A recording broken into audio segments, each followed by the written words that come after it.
মসজিদের সামনের কাতার ফাঁকা রেখে মাঝখানে দ্বিতীয় কাতার শুরু করার বিধান কি?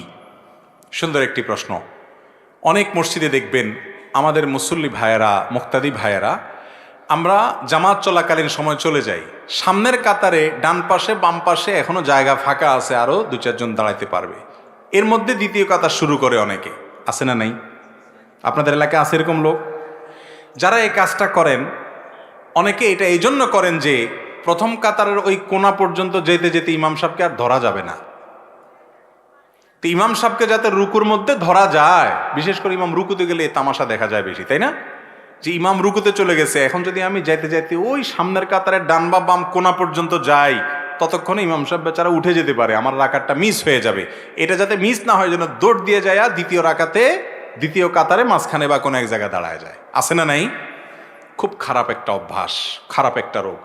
নবী করিম সাল্লাল্লাহু আলাইহি সাল্লাম বলেছেন, যখন জামাত শুরু হয় তখন তোমরা দৌড় দিবে না। ফামশু ওয়া আলাইকুম বিসাকিনা, তখন তোমরা এমনভাবে জামাতের দিকে হাঁটবে যেন তোমাদের উপরে সাকিনা, তোমরা প্রশান্ত চিত্তে তোমরা আপনার হাঁটবে, অর্থাৎ ধীরে ধীরে ধীরস্থিরতার সাথে সুকুনের সাথে তোমরা যাবে, তাড়াহুড়া করে যাবে না। কেন তাড়াহুড়া করা যাবে না? আল্লাহর ইবাদতে শামিল হতে যাচ্ছেন, যদি আপনি জোর দিয়ে যান, হাঁপাইতে হাঁপাইতে যান, তো আপনার মনোযোগ নষ্ট হবে নামাজের মধ্যে, আপনি পড়ে অ্যাক্সিডেন্ট করতে পারেন। ধীরস্থিরতার সাথে যাবেন।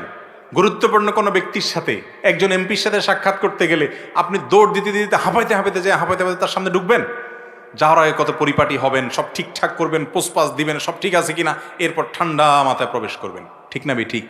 তো আল্লাহর দরবারে যখন যাবেন এরকম দৌড় দিবেন না। অনেকে দৌড় দেয় জামাত ধরার জন্য, যে রুকু যাতে মিস না হয়ে যায়, জামাত যাতে মিস না হয়। এই জন্য নবীজি বলেছেন, ফামা আদরাকতুম ফাসাল্লু ওয়া মা ফাতাকুম ফাতিম্মু, আস্তে আস্তে হাঁটলে যদি ইমাম সাহেব উঠে যায়, রুকু থেকে উঠে যাক, একটা রাকাত মিস হয়ে যায়, যাক, যতটুকু পাও ততটুকু পড়বা। ওই রাকাত ধরার জন্য এত জোরে দৌড় দিবা না। রাকাত ধরার যদি এত ভালো আগ্রহী থাকে, তাহলে আগে আসে নাই কেন?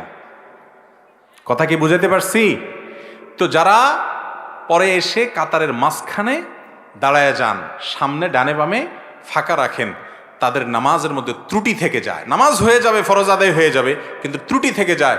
কারণ নবী করিম সাল্লাল্লাহু আলাইহি সাল্লাম স্পষ্টভাবে বলেছেন, আতিম্মুস সাফফাল আউয়াল সুম্মা আল্লাযী ইয়ালি, তোমরা প্রথমে সামনের সফ পূরণ করবে, ওইটা পূরণ হয়ে গেলে তারপরে দ্বিতীয়টা পূরণ করবে। এবং তিনি বলেছেন, লা তাদাউল ফুরজাত বা লা তাদারুল ফুরজাত লিশ-শাইতান, কাতারের মধ্যে শয়তানের জন্য জায়গা রাখবা না, ওটা ফিল আপ করবে, তারপরে সামনে পরবর্তীতে পিছনের দিকে আসবে। এই জন্য ভাইয়েরা আমার, কখনো এই কাজ করা যাবে না।